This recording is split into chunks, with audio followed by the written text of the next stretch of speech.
어떤 자매님께서 결혼을 하셨는데 어느 순간부터인가 꿈자리가 아주 안 좋았다고 합니다.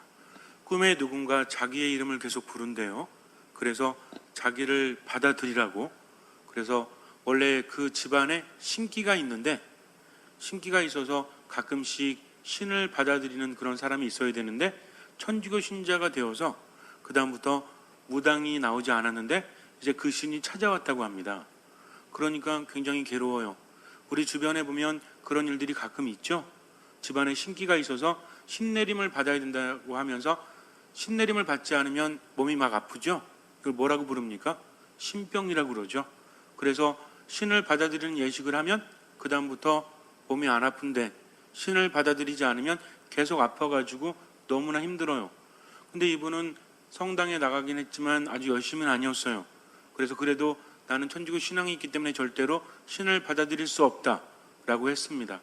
그런데 잠을 못 자게 밤마다 부르고 굉장히 괴롭힙니다. 눈앞에서 도저히 인간이 일으킬 수 없는 그런 일들이 벌어지니까 물건들이 움직이기도 하고 이상한 소리가 들리기도 하고 그러니까 어때요? 처음에는 이겨낼 수 있을 것 같았는데 시간이 흐를수록 몸도 마음도 약해지니까 너무나 괴롭죠. 그래서 신을 받아들일 수는 없고 그렇다고 뭔가 이겨낼 수 있는 방법도 없으니까 술을 마시기 시작합니다. 술을 먹으면 조금 나으니까. 근데 문제는 술을 매일매일 계속해서 마시니까 가정 꼴이 어떻게 돼요? 망가질 수밖에 없죠. 즐기는 차원에서 술을 마시는 것이 아니라 괴로움을 잊기 위해서. 처음에 술을 조금 마셨을 때는 잠을 잤다고 그래요. 그런데 그 다음 되니까 어때요? 내성이 생겨서 술을 더 많이 마셔야 되죠. 그러니 몸도 마음도 망가져 갑니다. 그러다가 간암에 걸려요. 그리고 세상을 떠납니다. 너무나 힘든 삶을 그렇게 살았던 거죠. 그런데 또 한 가지의 이야기가 있습니다. 어떤 사람이 굉장히 큰 무당이었어요. 그런데 어느 날 이런 생각이 들어요. 내가 점을 치고 사람들에게 뭔가를 말해주고 돈을 많이 벌고는 있지만 자기가 모시고 있는 신 때문에 자유롭지 못해요. 가족을 사랑하는 꼴도 그 신은 보지 못하기 때문입니다. 굉장히 질투가 강해요. 그래서 남편을 사랑하려고 그러면 남편에게 병이 들고 자식들을 더 사랑하면 자식들이 병들고 그러니까 인간으로서 할 일이 못 된다는 거죠. 얼마나 무서운 줄 알기 때문에 그래서 신이 시키는 대로 하고 그 대가로 돈은 많이 벌지만 영혼이 자유롭지 못해요. 인간에게 있어서 자유란 것이 얼마나 큽니까? 비록 많이 벌지 못해도 내가 먹고 싶은 거 먹고 사랑하고 싶은 사람 사랑한다는 것은 우리들에게 맡겨진 자유죠. 근데 여러분들 돈은 많이 버는데 내가 누군가를 사랑하지 못하게 해. 그러면 그게 좋겠습니까? 그래도 돈 많이 벌고 싶으세요? 그렇지 않아요. 우리가 돈을 벌고 싶은 것도 또 뭔가를 하고 싶은 것도 나의 행복을 위해서 그 다음에 마음껏 사랑하기 위해서가 아니겠습니까? 목적이 뭔지를 알아야 돼요. 어떤 사람이 돈은 많이 벌고 있는데 왜 버냐고 묻는다면 그 사람이 아무 말 하지 못한다면 그 사람은 잘못 살고 있는 겁니다. 돈이 많거나 적거나 또는 권위가 있거나 없거나 한 자리 차지하거나 아니거나 이게 중요한 게 아니라 정말 행복한 인생인가 행복하지 않은 인생인가 하는 거죠. 많이 배우면 뭐예요? 행복하지 않으면 의미가 없는데 많이 배운 게 없어도 뭘 지니면 된다? 지식이라는 것은 시간을 들여서 노력하면 누구나 얻을 수 있는 거예요. 그러나 무엇은 얻지 못해요? 지혜라는 것은 얻지 못합니다. 아무리 박사학위를 따고 아무리 노벨상을 탄다고 할지라도 지혜가 없다면 그 사람은 행복하다라고 말할 수 없어요. 그래서 지식과 행복은 별 상관이 없지만 어떤 사람은 행복하다? 지혜로운 사람은 행복하다라는 거죠. 그렇기 때문에 여러분들 하는 게 무엇을 청해야 됩니까? 지혜를 청해야 돼요. 솔로몬 왕처럼. 자, 그런데 세상을 살아가면서 많이 누리고 있지만 영혼이 자유롭지 못하기 때문에 어느 날 신을 배신해야 되겠다고 생각을 합니다. 그런데 문제는 뭐냐면 인간을 배신한 거는 그래도 계획을 세우면 되지만 신을 배신한다는 게 쉬워요, 어려워요? 어렵죠. 그래서 이 신을 배신할 수 있는 방법이 뭘까요? 더 센 신을 찾으면 되죠. 그래가지고 이제 느낌상으로 알잖아요. 이 신이 어떤 신을 무서워하는가? 근데 가끔씩 성당 앞을 지나갈 때면 굉장히 주눅이 들어서 지나가는 느낌을 받았대요. 신의 느낌을 자기도 받는다고 합니다. 근데 성당만 지나가면 얘가 주눅이 드는 거예요. 그렇게 대단했던 신이. 그래가지고 안 되겠다. 성당에 가면 내가 살 수 있지 않나 그래가지고 어느 날 성당 안으로 들어갑니다. 그러니까 신이 쫓아오질 못해요. 성당 안에 들어가서 성당문을 두들기면서 나 좀 살려달라고 그렇게 소리 질렀죠. 그래서 수녀님이 나가보니까 웬 여자가 뭐 이렇게 제정신이 아닌 것 같아요. 머리는 산발해 있고 그 다음에 얼굴은 상기되어 있고 살려달라고 하니 기가 막히죠. 그래가지고 정신이 좀 이상한 분인가 보다 하면서 잠깐 계시라고 경찰 부를 테니까 그랬더니 그분이 하시는 말씀이 경찰 소용없다. 그러니까 나를 살려달라. 그래서 이제 수녀님이랑 시부님이랑 다 모여가지고 성당 뭐 사무장님도 모이고 가족들이 다 모인 거예요. 그래가지고 어떻게 하면 살릴 수 있을까? 원하는 게 무엇입니까? 그랬더니 자기한테 세례를 달래요. 그러니까 또 우리 친절하신 수녀님께서 뭐라고 하십니까? 세례를 받기 위해서는 6개월 동안 교육을 받아야 됩니다. 그랬더니 그분이 6개월이면 난 죽는다고. 그러니까 우선 세례 주면 내가 무슨 짓이든 하겠다고. 시키는 건 다 하겠으니 나에게 세례를 달라고 합니다. 그래서 왜 그러냐고 물었더니 그분이 말해요. 나는 유명한 무당인데, 그래서 이름만 들어도 다 아는 그런 무당인데 내가 이제는 못 살겠다고. 그러니까 세례를 받으면 나는 살 수 있다라고 그렇게 말합니다. 시모님이 듣고 나니까 거짓말이든 아니든 간에 이 사람은 지금 애원하고 있죠. 세례 달라고, 안 그러면 죽는다고 하니 줄까요 안 줄까요? 줄 수밖에 없죠. 혹시 여러분들 예비자분들한테 가서 그러세요? 시모님 앞에서 죽는다고 하면 세례 줄 테니까 빨리 그렇게 하라고. 자, 그래서 세례를 줍니다. 그리고 나서 이분은 성당을 당당히 걸어나갈 수 있었대요. 그 다음에 레지오 마리에를 하면서 굉장히 유명한 강사로 활동한다고 합니다. 자, 두 가지 상황입니다. 첫 번째는 천주교 신자였음에도 불구하고 하느님을 알아보지 못한 사람, 그렇기 때문에 한갓 신의 농간에 빠져서 스스로를 망가뜨린 사람이 있는가 하면 천주교 신자가 아님에도 불구하고 하느님을 알아보고 그분께 의지한 사람이 있죠. 참으로 아이러니하지 않습니까? 정말 보물이 내 안에 있는데 그것을 발견하지 못하는 경우가 얼마나 많은지 몰라요. 하느님뿐만이 아닙니다. 여러분들의 행복은 어디 있습니까? 밖에 있어요, 안에 있어요? 어떤 사람이 이루어지지도 않는, 그래서 언제쯤이면 강남에 있는 아파트로 이사 갈까 하면서 돈을 모으면서 늘 힘들어하는 사람, 그런 사람이 행복하겠습니까?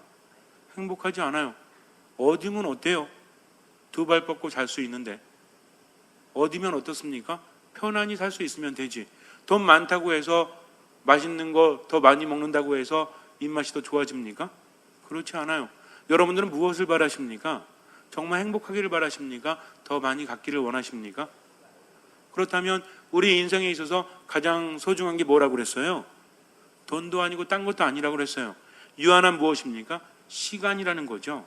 우리들의 시간은 정해져 있어요. 근데 그 시간 동안 고민하고 고통스러워하고 우울하고 힘들어하면 우리들의 시간은 그렇게 흘러가는데 영향을 미칩니까 안 미칩니까? 예를 들어서 100년을 살아간다고 했을 때 30년을 우울하게 살아간 사람은 나머지 70년도 우울하게 살아갈 확률이 높을까요 낮을까요? 그러니까 우리 그러잖아요. 안 변한다. 사람 안 변한다. 그래서 70 넘으신 어르신들도 친구들 만나면 어때요? 저놈이 똑같아 옛날이랑, 이런 말씀 하시지 않습니까? 그러니까 가족들을 봐도 그렇죠. 진짜 안 변해요. 변하지 않기 때문에 스스로 우울한 것이고 슬픈 것이고 불행한 것입니다. 그렇기 때문에 남이 변화되는 것이 아니라 내가 변화되어야만 내게 주어진 시간 안에서 행복할 수 있다는 거죠. 어쩔 수 없어요. 내가 눈을 감고 있든 눈을 뜨고 있든 정신줄을 놓고 있든 상관없이 무엇은 흘러요? 시간은 흐른다는 겁니다. 근데 가지지도 못할 것을 가지고 걱정하면서 염려하면 그 사람은 참으로 뭐가 없는 사람이에요? 지식은 있을지 몰라요. 그러나 지혜가 없지 않습니까? 그러니까 손에 있는 것을 놓을 줄도 알아야 돼요. 그래야만 행복합니다. 가지지 못한 거 가지고 끌당하지 마시고요. 내가 가지고 있는 거 가지고 행복해 하세요. 만약에 돈이 없으시면 오늘 집에 가셔가지고 내 옷을 한번 꺼내보세요. 이렇게 3벌 이상 있으면 많은 겁니다. 하루에 3번 이상 갈아입을 수 있어요? 100벌 있는 사람이 더 골치 아프죠? 그렇지 않겠습니까? 그러니 나는 행복한 사람이다라고 여긴다면 하느님께 감사함이 나올 수 있어요. 우리에게는 비록 뭐 전세 아파트를 살거나 월세 아파트를 산다고 할지라도 갈 수 있는 집이 있어요 없어요? 큰 집이 어디 있어요? 여기 있잖아요. 여기. 그렇지 않습니까? 우리 동네 아파트 아무리 잘해놨어도 우리 성당만큼 잘해놓은 데 있어요, 없어요? 없지 않습니까? 이거 누구 거예요? 내 아버지의 것이니 여러분 거죠? 어떤 분이 그래요? 신부님 거래? 저는요, 몇 년 있으면 가는 사람이에요. 그러니 누굴 위해서 이렇게 하겠습니까? 아버지를 위해서, 여러분들을 위해서. 그렇지 않습니까? 성당에서 봉사하는 분들도 마찬가지예요. 그런 분들이 있다면 우린 참으로 행복하지 않습니까? 집에 하인 두고 사세요? 아니잖아요. 근데 여러분들 집에 때 되면 미사해 주죠? 여러분들이 저한테 미사해 달라고 와서 뭐 월급 주십니까? 안 그래도 하잖아요. 왜? 아버지의 집이요? 여러분들의 집이니까. 그러니까 얼마나 행복합니까? 어디 큰 집 갈 데 없으면 어디 오면 돼? 이번 추석 때도 갈 데 없으시면 어디 오시면 돼? 성당에 오세요. 그래가지고 무릎 꿇고 주님과 함께 시간을 보낸다면 얼마나 행복한지 몰라요. 앉아가지고 기도하는데 기도가 안 돼. 사제관 문 두드리세요. 와서 음악 틀어드릴 테니까. 그러면 얼마나 행복합니까? 내가 마음을 어떻게 쓰느냐, 무엇을 바라보냐에 따라서 인생은 달라지기 때문이죠. 근데 그 자매님은 하느님 안에 있었음에도 불구하고, 세례를 받았음에도 불구하고 누구를 믿지 못합니까? 하느님을 믿지 못했기 때문에 스스로 술로써 이겨내 보려고 했지만 이겨내지 못한다는 거죠. 사탄이라는 존재는 대단한 존재입니다. 우리가 이길 수 없어요. 그러나 주님께 의지하면 이길 수 있다라는 거죠. 어떤 계곡에서 계곡과 계곡 사이에 다리를 놓는데 사람들이 많이 투입이 됐지만 일의 능률이 오르지 않았다고 합니다. 왜냐하면 다리를 놔야 되니까 어때요? 위험하죠? 떨어지니까 계곡 밑에는 깎아절벽이 없거든요. 떨어지는 사람이 죽었습니다. 한 사람이 죽으면 그 다음부터 일을 할 것 같아요? 안 할 것 같아요? 절대로 안 하죠. 간신히 달라가지고 일 시키지만 또 한 사람이 일하다가 피곤하면 깜빡하면 어떻게 되는 거야? 떨어지는 거죠. 그렇게 죽습니다. 뭐 안전줄을 매라고 할지라도 어떤 사람은 매고 어떤 사람은 또 불편하니까 어때? 불편하니까 안 매는 사람도 있죠. 안 맸을 때 꼭 사고가 나지 않습니까? 요즘 삶이 이상해요. 그래가지고 떨어지는 걸 보니까 사람들이 겁이 나서 하지를 못합니다. 아무리 돈을 많이 준다고 할지라도 몇몇 죽는 거 보니까 그 다음부터는 목숨이 더 중요하죠, 돈보다. 그래서 아무도 일하지 않아요. 그런데 어느 날 한 사람이 아주 기가 막힌 일을 합니다. 그 밑에다가 그물을 쳐놨어요. 저쪽부터 이쪽까지. 사람들이 보니까 그물 그까이 거 친다고 할지라도 뭐 하겠냐고 하니까 이 사람이 올라가더니 떨어졌습니다. 그물 친 사람이 떨어졌다는 거죠. 그러니까 이렇게 떨어지니까 어때요? 밑에서 받아주니까 죽지 않았다는 거죠. 그걸 본 사람들이 일을 하기 시작합니다. 근데 놀라운 것은 그물을 치기 전보다 그물을 치고 난 다음에 떨어지는 사람이 더 많았을까요? 아니면 더 적었을까요? 한번 떨어져 볼까? 무슨 방방탓입니까? 그게 아니라 떨어지는 사람이 한 명도 없었다고 합니다. 기가 막히지 않습니까? 떨어지라고 설치해놨더니 안 떨어져. 근데 설치 안 했더니 떨어져 죽어. 이것이 인간의 삶이라는 거죠. 믿을 구석이 있기 때문에 마음이 편안하니까, 스트레스를 덜 받으니까 사람들이 오히려 정신 차리고 일을 할 수 있었다는 거죠. 어떤 사람은 믿음이 있으면서도 불구하고 믿음을 활용하지 못하고, 어떤 사람은 믿음이 없음에도 불구하고 주님께 믿음을 고백하지 않습니까? 이것이 세상이라는 거죠. 여러분들은 어떠십니까? 하나님께 믿음을 두었기 때문에 외롭고 슬퍼도 힘을 내십니까? 인간은 나약하기 때문에 외로울 수밖에 없어요. 안 외로우신 분 손 들어보세요. 나는 주님과 함께 하니까 외롭지 않다? 가끔은 외롭지 않습니까? 우울하지 않은 사람이 어디 있습니까? 슬프지 않은 사람이 어디 있어요? 인간의 삶이라는 것은 태어나자마자 어디로 가니까? 죽음으로 가니까. 나이가 드는 게 좋으십니까? 서글프십니까? 저는 한 가지 이상한 게 있는데, 운동을 하다 보면 연세 드신 분들 만나잖아요. 근데 20년 전에도 30년 전에도 한 20년 전에도 그 나이 또래 분들을 만나면 꼭 허리에 찬 라디오나 아니면 카세트나 이런 데서 나오는 음악이 뭐였는지 아세요? 뽕짝이었어요. 그런데 20년, 30년이 지난 지금도 그 나이 때, 그러니까 예전에 예를 들어서 한 60대 분이 그렇게 했다면 지금 60대면 그때 당시는 30대죠. 근데도 불구하고 왜 똑같은 뽕짝이 흐르죠? 나이가 들면 뽕짝이 좋아지는 것이 어쩔 수 없는 것입니까? 심각한 질문도 아닌데 뭐 심각하게 생각하세요? 그런 것 같아요. 이상하게도 옛날에 80년대도 90년대도 2000년대 2010년이 됐어도 어느 정도 나이대가 되면 다 뽕짝을 좋아하시는 것 같아요.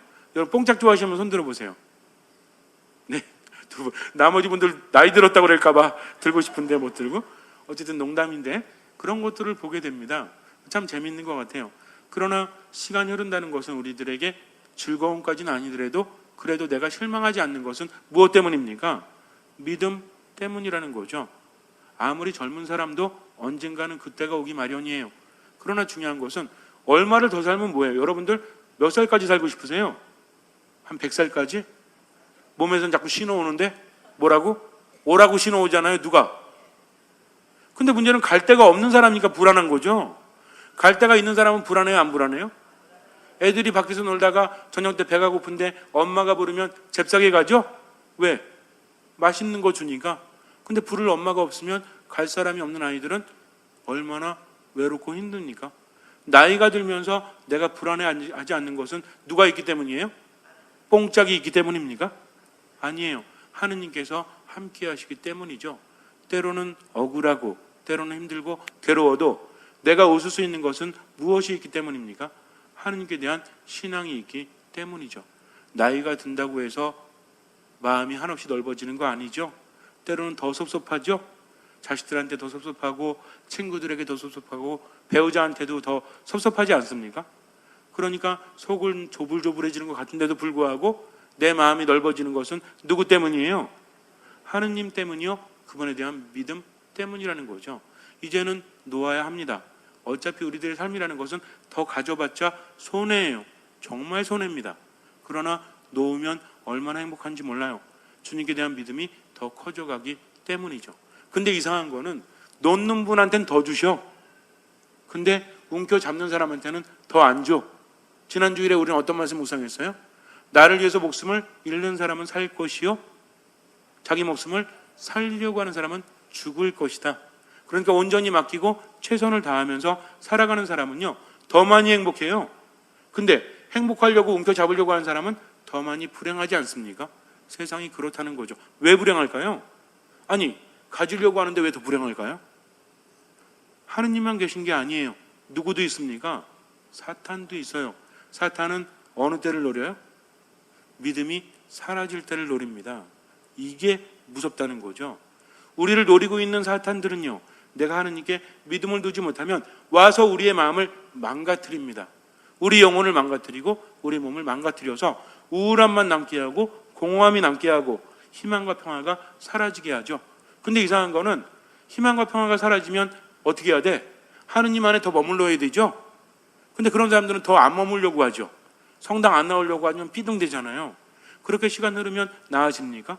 전혀 나아지지 않죠. 그러면서 하느님께 가는 것이 너무나 멀어요. 왜 그래요? 사탄이 방해하고 있기 때문입니다. 이걸 잘 아셔야 돼요. 그러니까 어디 안에 머무는 것이 살 길입니까? 하느님 안에 머무는 것이 살 길이에요. 주변에 혹시라도 믿음이 있음에도 불구하고 우울함에 젖어 있거나 공허함에 젖어 있거나 슬퍼하는 분들은 어디 데리고 오면 돼? 찜질방? 성당에 데리고 오세요. 무조건 데리고 오세요. 한 사람 살리는 겁니다.